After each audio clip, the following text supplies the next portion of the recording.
रतेपुर नाम का एक बहुत ही खूबसूरत गांव था, जहां एक भी आदमी गरीब नहीं था।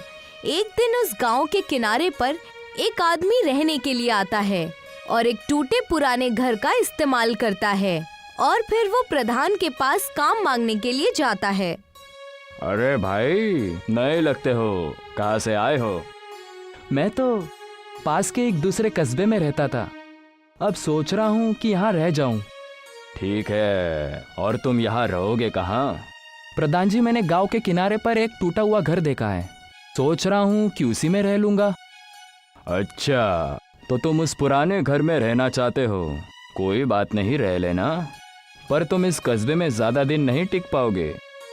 वो क्यों प्रधान जी? इस कस्बे में कोई भी आदमी गरीब नहीं है, बस एक तुम ही हो।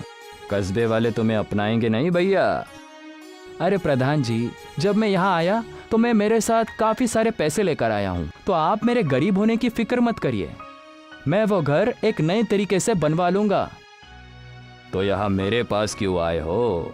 मैं तो समझा कि काम के तलाश में आए हो। जी बिल्कुल ठीक समझा आपने।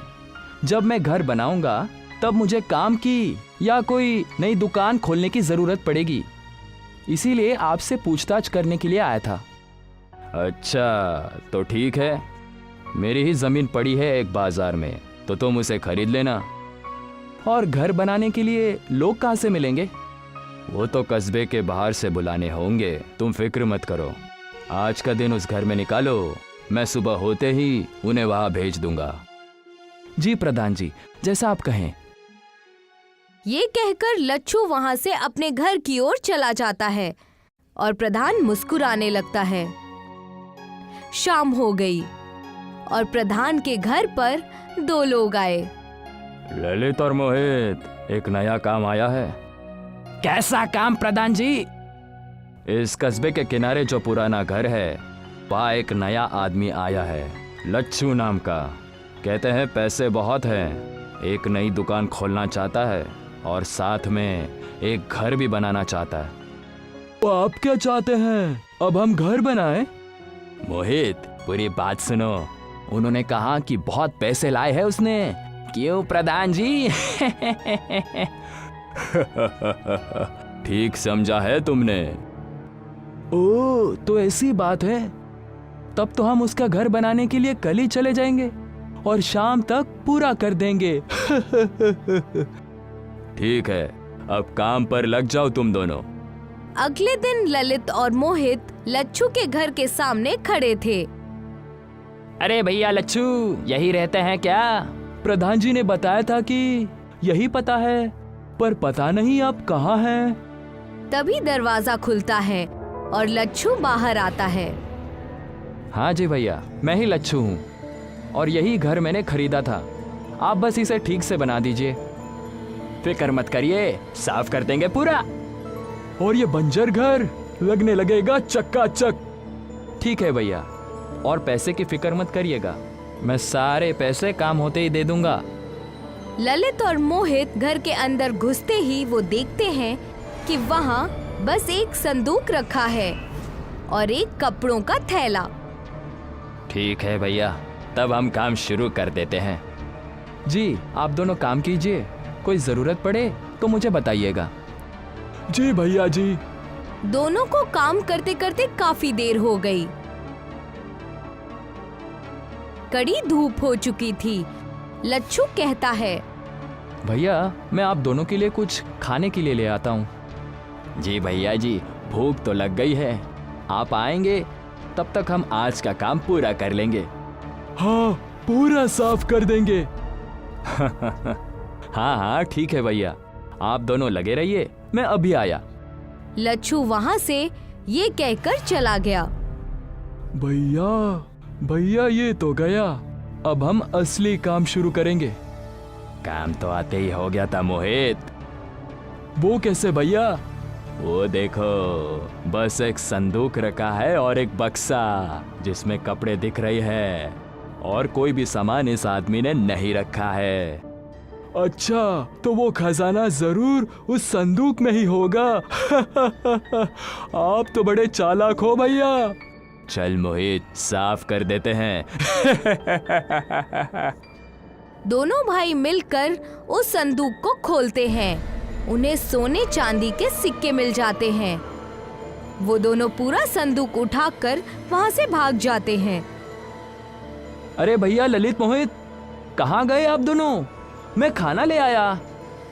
लच्छू चारों ओर सिर घुमाकर देखता है, मगर उसे कहीं कोई नजर नहीं आता। फिर वो देखता है कि उसका संदूक गायब हो चुका है। ये देखकर वो रोने लगता है। अरे लुट गया, मैं बर्बाद हो गया, मेरी पूरी जिंदगी की मेहनत चली गई, अब मैं क्या करूंगा? लच्छू प्रधान के घर चला जाता है। प्रधान जी, प्रधान जी, क्या हो गया भैया, तुम रो क्यों रहे हो? सब लुट गया, मैं बर्बाद हो गया। थोड़ा शांत हो जाए और मुझे पूरी बात बताओ। आपने आज जो 2 लोगों को भेजा था, उन्होंने सारा पैसा, मेरी जिंदगी की पूरी कमाई चुरा ली और यहाँ से भाग गए। ये कैसे हो सकता है? क्या उन दोनों ने सारे पैसे चोरी कर लिए? कितने पैसे थे उसमें? बहुत पैसे थे, मेरी जिंदगी की कमाई थी उसमें। मैं अपनी सारी जमीन और घर बेचकर यहाँ पर आया था और इस कस्बे में नई जिंदगी शुरू करूंगा। सोने चांदी के कई सिक्के थे उसमें। अच्छा, बड़ी ही बुरी बात हो गई ये तो भैया। रुको, मैं पानी लाता हूँ तुम्हारे लिए। जैसे ही प्रधान उठकर आगे बढ़ता है तो उसके थैले से एक सोने का सिक्का गिरता है। लच्छू उसे उठा लेता है और बड़े ध्यान से देखता है। प्रधान जी, ये सिक्का मेरा है। लगता है आप भी इस खेल में मिले हुए हैं। मुझे मेरे पैसे वापस कीजिए। अच्छा, तो तुम्हें आखिर पता चल ही गया। कोई बात नहीं, अब जब पता चल ही गया है तो क्या किया जा सकता है। बाहर आ जाओ ललित मोहित। ललित और मोहित दोनों वहां आ जाते हैं। तुम तीनों मिले हुए हो, मैं समझ गया। जब भी करो भैया, पैसों की इतनी लालच अच्छी नहीं है, इसलिए हमने तुमसे वो ले लिए। हाँ भैया लच्छू, एहसान किया है हमने तुम पर, पैसों की लालच से छुटकारा दिलाकर। बाहर फेंक दो इसे। ललित और मोहित उसे बाहर निकाल देते हैं। चल भाग यहाँ से। दिखाई मत देना प्रधान जी के यहाँ। हाँ। लच्छू रोते हुए जंगल की ओर जाकर बैठ गया। तभी वहां एक भिखारी आता है। क्यों रे भैया, रोता क्यों है? तुम नहीं समझोगे। एक भिखारी को दूसरा भिखारी ना समझे तो वो व्यर्थ है भैया।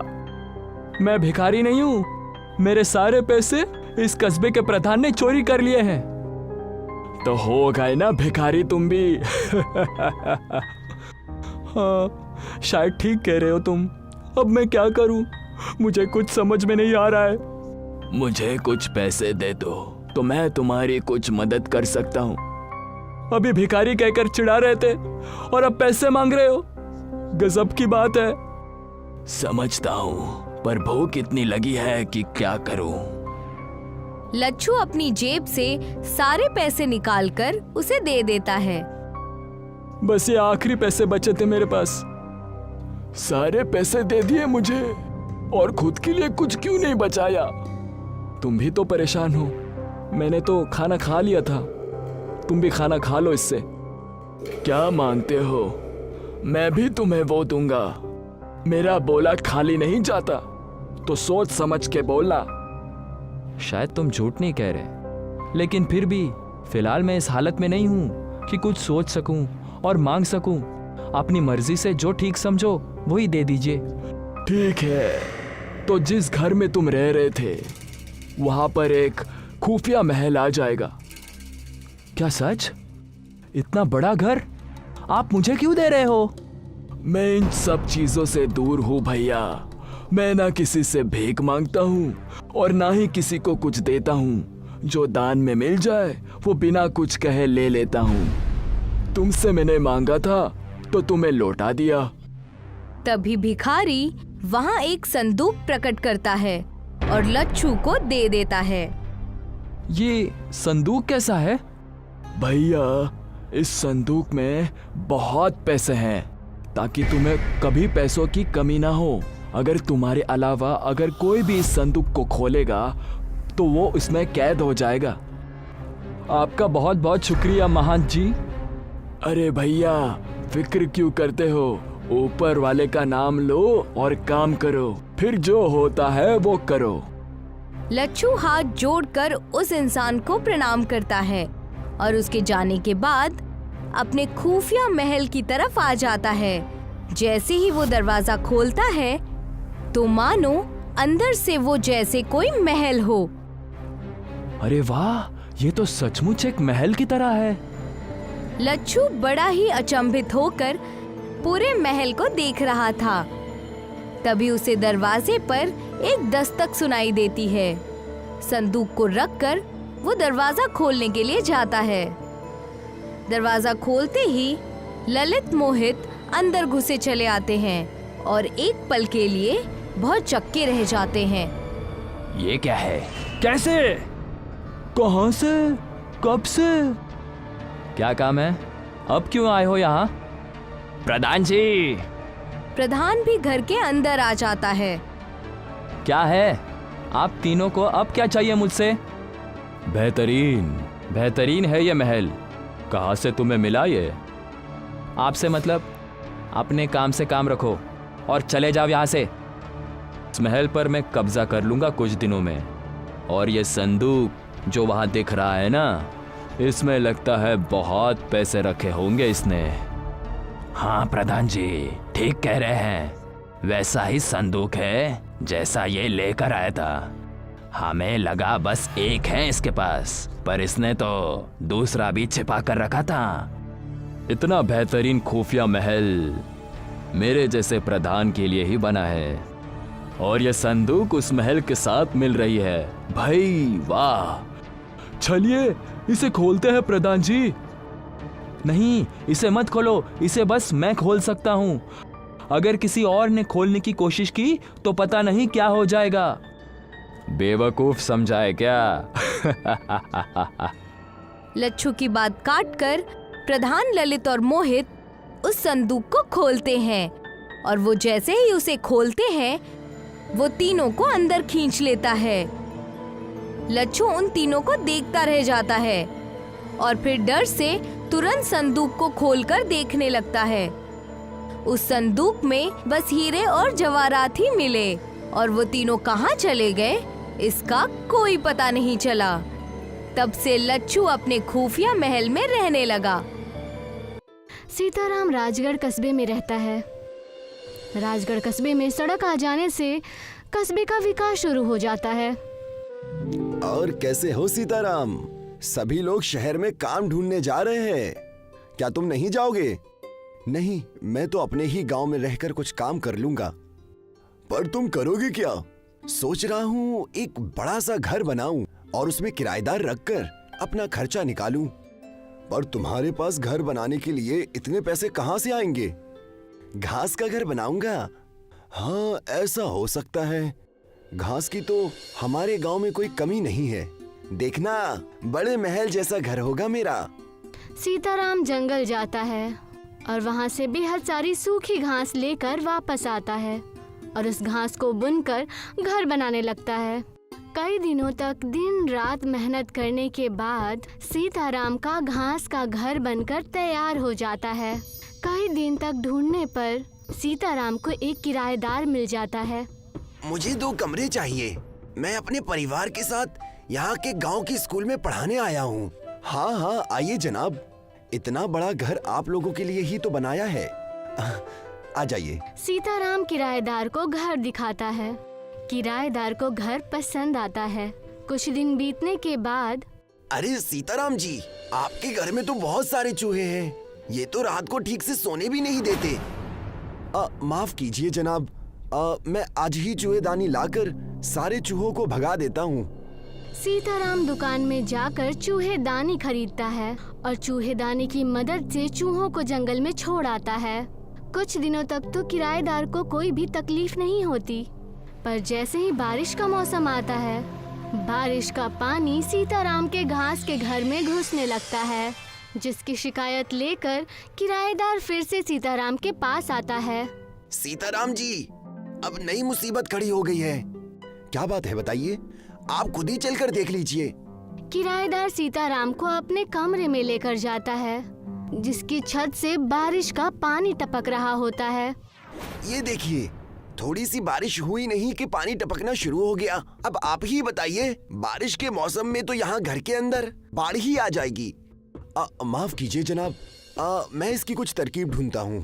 सीताराम बाजार से एक बड़ा सा तिरपाल और तार पतरी खरीद कर लाता है, जिसे वो अपने घर के ऊपर बिछा देता है। लीजिए जनाब, अब आपके पानी टपकने की मुसीबत भी खत्म हो गई। धीरे धीरे बारिश का मौसम शुरू हो जाता है और तेज मूसलाधार बारिश होने लगती है, जिससे सीताराम के घर का तिरपाल और तार पतरी दोनों ही फट जाते हैं और बारिश का पानी एक साथ घर में आ जाता है। किराएदार गुस्से में सीताराम के पास जाता है। देखिए सीताराम जी, अब तो हद ही हो गई है। घर का सारा राशन भीग गया है। ऐसे में कोई कैसे आपके इस घास फूस के घर में रह सकता है? माफ कीजिए जनाब, आगे से ऐसा नहीं होगा। माफी मत मांगिए, कुछ कीजिए। अगर आपने एक हफ्ते में ये घर ठीक नहीं किया तो मैं अपना कमरा छोड़कर हमेशा के लिए चला जाऊंगा। नहीं नहीं नहीं, ऐसी मुसीबत नहीं आएगी। आप मुझे कुछ दिनों का वक्त दीजिए, मैं कुछ करता हूँ। सीताराम परेशान हो जाता है और सोच में पड़ जाता है कि तभी उसे फिक्रमंद देखकर उसका दोस्त दिवाकर उससे कहता है, क्या बात है, आज परेशान नजर आ रहे हो? हाँ, बारिश की वजह से घर के अंदर पानी घुस रहा है, जिससे किराएदार ने घर खाली करने के लिए कहा है। अब घास फूस का घर है तो पानी तो घुसेगा ही ना। समझ ही नहीं आ रहा है कि क्या करूं। तो आप अपने घर के ऊपर प्लास्टिक की तार पतरी लगाकर तो देखो। वो सब करके भी देख लिया, उनका भी कुछ फायदा नहीं हुआ। ठीक है, अगर तुम्हारी मुसीबत का कोई हल मिलेगा तो मैं तुम्हें जरूर इत्तला दूंगा। दिवाकर इतना कहकर वहाँ से चला जाता है और सीताराम सोच में पड़ जाता है कि कैसे वो अपने घर को बारिश में चूने से बचाए। कुछ दिन बीत जाते हैं, पर सीताराम कुछ भी कर नहीं पाता और बारिश का पानी घर में घुसने की वजह से किराएदार घर को खाली करने लगता है। जनाब, कुछ दिन और रुक जाइए। देखिए सीताराम जी, मैंने आपको एक हफ्ते का वक्त दिया था और 10 दिन बीत चुके हैं। आप खुद ही देख लीजिए, घर के अंदर पानी का तालाब बना हुआ है और इस तालाब में मैं अपने बच्चों के साथ कैसे रहूंगा? हे मालिक, बड़ी मुश्किल से तो एक किराएदार मिला था, दूसरा किराएदार कहाँ से ढूंढ कर लाऊंगा? और किराएदार मिल भी गया तो मैं इस टपकती छत का क्या करूंगा? सीताराम बेहद दुखी और निराश हो जाता है कि तभी उसके पास दिवाकर आता है। मुझे तुम्हारी मुसीबत का हल मिल गया है। क्या है, जल्दी से बताओ। दिवाकर सीताराम को एक किताब देता है। इस किताब का मैं क्या करूंगा? जब राम जी और सीता माँ वनवास गए थे, तब उन्होंने जंगल में एक जादुई घास के पौधे से घर बनाया था, जो कि उन्हें सर्दी गर्मी से बचाता था। और भी कई चमत्कारी गुण उस घास में हैं। किताब खोलकर देखो, तुम्हें सब पता चल जाएगा। सीताराम किताब खोलकर उस तिलस्मी घास के पौधे को देखता है और खुश हो जाता है। वो किताब को लेकर जंगल में जाता है और तिलस्मी घास को ढूंढने लगता है कि तभी सीताराम के पीछे एक शेर पड़ जाता है। सीताराम खुद को शेर से बचाने के लिए तेजी से भागता है और जाकर एक बेहद गहरे खड्डे में गिर जाता है। सीताराम खड्डे में जब थोड़ा आगे चलता है तो वो देखता है कि सामने कुछ चमक रहा है। सीताराम तुरंत समझ जाता है कि ये वही तिलस्मी घास है। जब वो उसके करीब जाता है तो उसे वहाँ पर एक बंदर दिखाई देता है। तुम्हें क्या चाहिए सीताराम? मुझे ये जादुई घास चाहिए। इसके लिए तुम्हें मेरे 3 सवालों का जवाब देना होगा। अगर जवाब सही हुए तो तुम्हें ये चमत्कारी घास मिल जाएगी। हे वानर रूप धारण किए हनुमान जी, आप सवाल पूछिए। राजा राम कितने साल के लिए वनवास गए थे? 14 साल के लिए। राजा राम का सबसे बड़ा दुश्मन कौन था? अब लंकापति रावण। अब आखिरी सवाल, भगवान श्री राम को महापुरुष क्यों कहते हैं? क्योंकि एक राजा होते हुए भी उन्होंने अपने वालिद की इज्जत रखने के लिए राजघराने को छोड़कर वनवास जाने का अहद किया था। तुमने सभी सवालों के सही जवाब दिए हैं। तुम जितना चाहे उतना ही चमत्कारी घास ले जा सकते हो। मालिक का लाख लाख शुक्र है, मालिक का हजारों बार शुक्र है। हे मालिक, हमारे ऊपर मेहरबानी करो। मालिक तेरा शुक्र है, आपने अपना चमत्कार दिखा दिया। मालिक तू बहुत बड़ा है, तेरा जितना शुक्र अदा करूं कम है। सीताराम उस तिलस्मी घास का एक बेहद बड़ा गट्ठा बनाकर घर ले आता है। सीताराम उस तिलस्मी घास से अपने घर की छत बुनने लगता है। सीताराम जैसे ही उस तिलस्मी घास से अपने घर का छत बनाता है, उसका पूरा घर तिलस्मी घास का महल बन जाता है। अरे वाह सीताराम, ये तो मौजिज़ा हो गया। ये सब तो उस मालिक की मेहरबानी है और तुम्हारी किताब के बताए हुए नुस्खे ने कमाल कर दिया है। बहुत बहुत शुक्रिया दिवाकर। इसमें शुक्रिया की क्या बात है? अगर मुसीबत के समय में एक दोस्त दूसरे के काम नहीं आएगा तो दोस्ती ही क्या। आ जाओ, तुम्हें अंदर से अपने जादुई घास का महल दिखाता हूँ। सीताराम दिवाकर को अपना तिलस्मी महल दिखाने ले जाता है।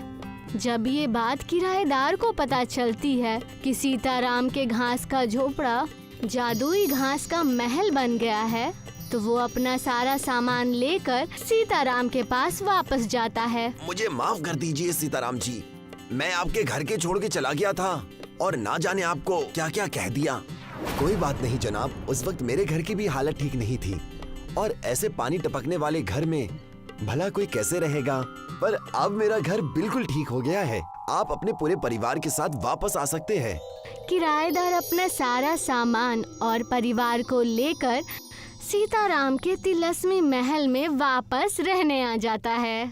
धीरे धीरे सीताराम के तिलस्मी घास के महल के बारे में लोगों को पता चलता है और कुछ नए किराएदार रहने के लिए तिलस्मी घास के महल में आने लगते हैं। उत्तराखंड के एक गांव में कमलेश अपनी बेगम और बच्ची के साथ रहता था। कमलेश दिन की दिहाड़ी करके अपने खानदान का पालन पोषण किया करता था। उसकी एक बेटी थी डॉली, जो हाई स्कूल में तालीम ले रही थी।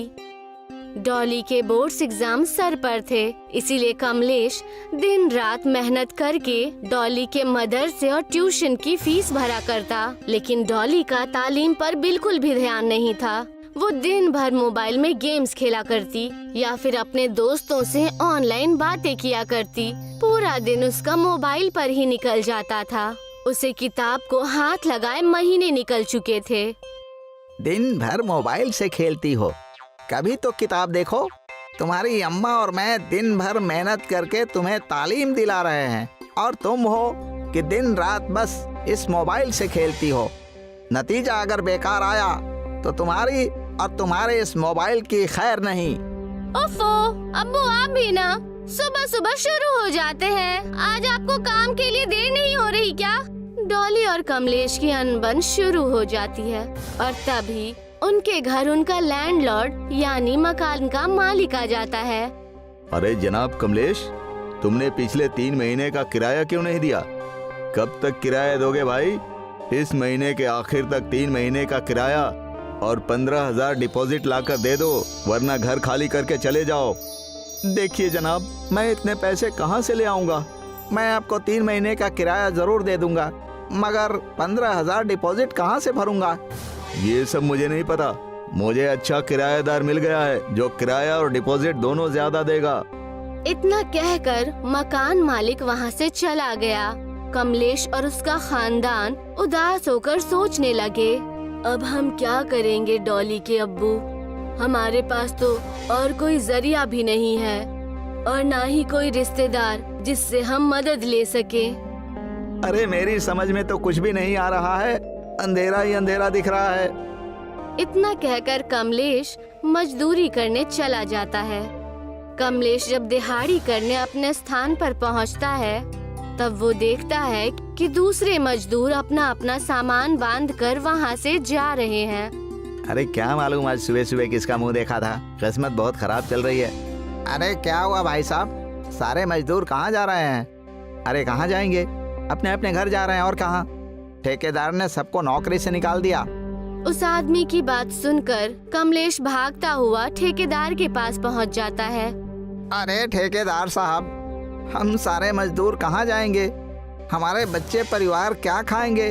अरे तो मैं क्या करूं? मैंने क्या जानबूझकर ये काम बंद किया है? जिनकी जमीन है उनका कारोबार ठीक नहीं हो रहा है, इसीलिए उन्होंने सबको काम से निकाल दिया। ठेकेदार साहब, आपके पास कोई दूसरा काम है? बराए मेहरबानी बताइए, वरना मेरा परिवार भूखों मर जाएगा। अरे यहाँ तो कुछ नहीं है, तुम्हें बाहर ही काम की तलाश करनी पड़ेगी। मुझे माफ करो भाई। कमलेश ठेकेदार की बातों को सुनकर वहां से चला जाता है और वो रास्ते में एक मंदिर के पास बैठकर सोचने लग जाता है। हे भगवान, मैं अपनी बीवी और बच्ची को कैसे संभालूंगा? मुझे आपकी मदद चाहिए, कुछ तो रास्ता दिखाइए भगवान, मुझे कोई रास्ता बताइए। ठीक उसी समय एक आदमी परेशान मंदिर की तरफ भागता हुआ आता है और आकर मंदिर के पीछे छिप जाता है। उस आदमी के पीछे कई गुंडे पड़े हुए थे। अरे कहाँ छुप गया? बाहर आ, आज तेरी खैर नहीं। चलो उसे दूसरी तरफ तलाशते हैं, मैंने इसी तरफ उसे भागते हुए देखा है। कमलेश ने उस आदमी को छुपता हुआ देख उससे बात करने का फैसला किया। क्या हुआ भाई, क्या चोरी करके भागे हो जो लोग तुम्हारे पीछे भाग रहे हैं? मैं कोई चोर नहीं हूँ, मेरी प्लास्टिक बनाने की एक फैक्ट्री है। हुकूमत ने उस पर रोक लगा दिया है, इसी वजह से लोग मुझे मारने के लिए मेरे पीछे पड़े हैं। उनका कहना है कि मैंने प्लास्टिक का इस्तेमाल करके आबो हवा को आलूजा किया है। आबो हवा को तो तुमने आलूजा किया ही है। जाओ, इसमें मैं भी तुम्हारी कोई मदद नहीं कर सकता। इतना कहकर कमलेश वहाँ से जाने ही लगता है। तभी कैलाश ने उससे आवाज लगाकर कहा, सुनो भाई, 1 मिनट रुको। क्या तुम मुझे कुछ दिनों के लिए अपने घर पर छुपा सकते हो? जैसे ही माहौल दुरुस्त हो जाएगा मैं अपने घर चला जाऊंगा और दूसरा कारोबार शुरू करूंगा। अरे भाई, यहाँ पर मेरे रहने के लिए खुद का ठिकाना नहीं है, ऊपर से तुम अलग मेरी किस्मत में अटके हो। कमलेश वहाँ से चला जाता है। कमलेश अपने घर जाकर पूरी बातें अपनी बेगम और बेटी को बताता है। अब हम क्या करेंगे? डॉली के बोर्ड्स एग्जाम सर पर हैं। कहीं हमारे घर की तकलीफ की वजह से हमारी बेटी फेल ना हो जाए। डॉली उस समय अपने मोबाइल पर गेम खेल रही थी और सारी बातें सुनने के बाद डॉली ने कहा, पापा क्यों ना हम प्लास्टिक का घर बनाकर वहाँ पर रह ले। प्लास्टिक का घर कैसे? प्लास्टिक से तो हमारी आबो हवा खराब होती है। आज ही मेरी मुलाकात एक आदमी से हुई जिसके पीछे लोग पड़े हुए थे। प्लास्टिक की फैक्ट्री थी उनकी। क्या आप उस आदमी को जानते हैं? क्यों ना उनकी फैक्ट्री से कुछ प्लास्टिक की बोतल लेकर हम अपना खुद का ही एक घर बना ले।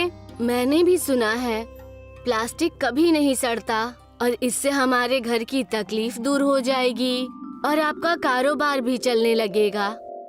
अरे तुम दोनों की अक्ल ठिकाने पर तो है, कुछ भी बोले जा रही हो।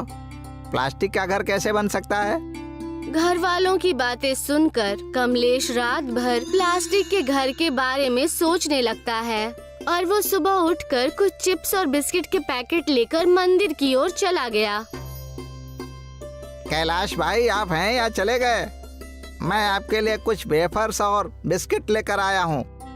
मंदिर जाने के बाद उसने देखा कि कैलाश वहीं मंदिर के बागीचे की सीट पर सोया हुआ था। क्या बात है भाई, तुम अभी आ रहे हो? जब मच्छरों ने पूरी रात मुझे परेशान किया तब तुम कहाँ थे? अरे ये सब बातें छोड़िए, मेरे पास ऐसी तरकीब है जिससे हम दोनों के काम हो जाएंगे। क्या है, जरा मुझे भी तो बताओ। कमलेश कैलाश से सारी बातें बताता है। हमें आपकी फैक्ट्री की प्लास्टिक बोतल की जरूरत पड़ेगी। उसके अंदर मिट्टी भरकर हम कई घर बना सकते हैं। इससे आपका कारोबार फिर से तेजी पकड़ लेगा और हम जैसे गरीबों की मदद भी होगी। हाँ, तरकीब तो तुम्हारा बहुत बढ़िया है, मगर तुम्हें क्या लगता है कि ये काम हम दोनों कर पाएंगे? हमें और भी लोगों की मदद चाहिए। हाँ, उसकी आप फिक्र मत करो। मेरे साथ कई मजदूर हैं जिन्हें काम की ज़रूरत है। उन्हें आप दिन की दिहाड़ी देंगे तब वो काम करना शुरू कर देंगे। कमलेश जाकर ये सारी बात अपने साथी मजदूरों को बता देता है और सारे ही मजदूर अपना अपना प्लास्टिक का घर बनाने को तैयार हो जाते हैं। चलो भाइयों, अब हम लोग कुछ अपना और अलग करने जा रहे हैं। हमें पूरी मेहनत से काम करना होगा, तब हम सफल हो जाएंगे। अरे मगर हम अपना घर बनवाएंगे कहाँ? अरे तुम सब इसकी फिक्र मत करो, मेरी फैक्ट्री के पास ही बहुत बड़ी खाली जमीन है, तुम सब अपना अपना घर वहाँ बना सकते हो। सारे मजदूरों ने बॉटल्स के अंदर मिट्टी भर के बॉटल के ऊपर बॉटल रखना शुरू कर दिया और उनके घर बनने का काम शुरू हो गया। कुछ वक्त बीत गया और अब मजदूरों का घर बनकर तैयार हो चुका था। लेकिन उसी समय बहुत भयानक बाढ़ आ गई। अरे बहुत जोरों की बारिश हो रही है, लगता है हमारा प्लास्टिक का घर डूब जाएगा। डॉली बेटा जरा संभल के। पूरे गांव में पानी भर गया है, कहीं हमारे घर के अंदर भी ना आ जाए। प्लास्टिक के मजबूत होने की वजह से पानी घर में नहीं आ सका। देर बाद बारिश रुक जाती है। हमारा घर बच गया, हुर्रे! सारे मजदूर और उनके खानदान मिलकर जश्न मनाने लगते हैं। तभी डॉली वहाँ पर आकर कहती है, अब्बू देखिए, मेरा आज का रिजल्ट आ गया और मैं फर्स्ट आई हूँ। कमलेश और उसका खानदान ये सुनकर बेहद खुश हो जाते हैं और जश्न मनाने लगते हैं।